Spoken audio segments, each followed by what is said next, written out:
So they find something going on that this is not even the state account, this is his personal account. So yes, the commission within their rights to investigate that matter. Perhaps in the course of this happens. Many have said, even in that process of investigating, are you required to provide a court process or papers for you to eventually freeze that account?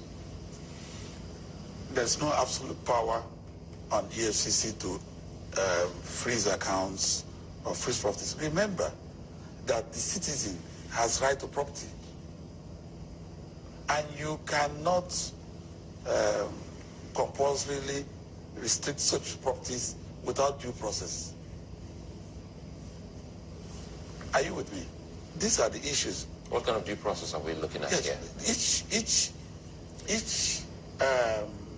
freezing or restriction must be guided by law, and you have to comply with law strictly. When we are talking about a sitting governor and Section 308, we are not talking about an EFCC act. They cannot fly in the face of Section 308. The act of the EFCC Act is just an act of parliament. It's not the constitution. So nobody should come up to say, well, we are within the act setting us up. No, we're not talking about two acts of parliament, which one is superior. We're talking about the supreme law of the land. Okay. What if EFCC, because they haven't told us, they've not responded to our inquiry, what if they say, we actually have a court order to freeze his account? A court order.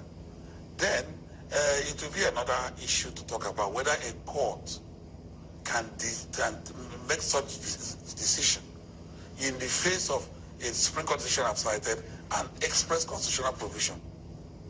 No court in this country will do so.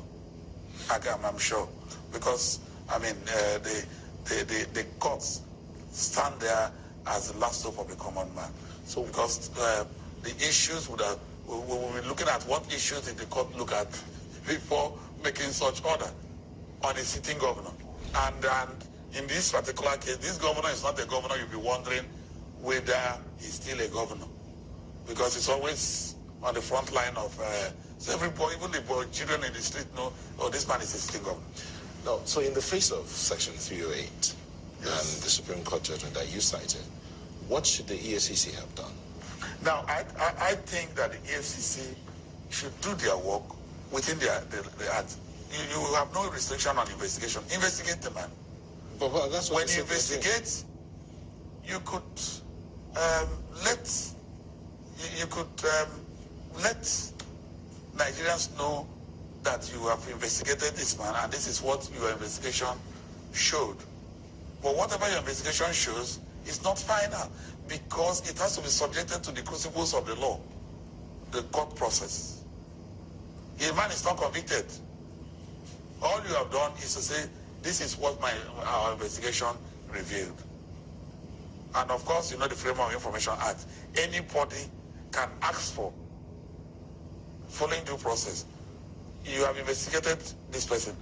What's your report? That's what can be done while the person is in office as a governor. Now, have you imagine what will happen if an agency proceeds in the same manner against the president?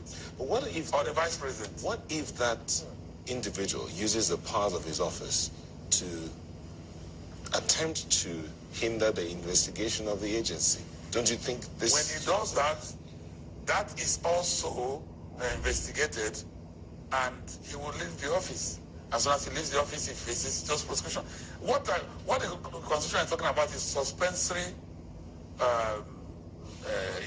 suspensory act. It's not that it's obliterated. Look at what's going on in the Senate now. Sometimes the Senate, there will be no sitting because of the criminal proceeding. This is the kind of thing the Constitution does not allow for a governor or the president. And like I said earlier, what if the governor now sues? Can he? Well, what is he going to do? Now, if you restrict his account, for example, and he has no access, I'm still expecting that the bank I still expect that perhaps EFCC did not stop his operation of the account as being widely said.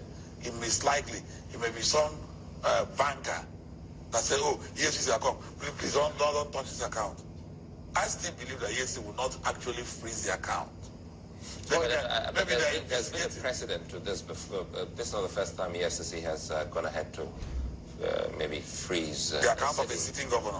I thought they did that with the former Adamawa State Governor Murtala Nyako.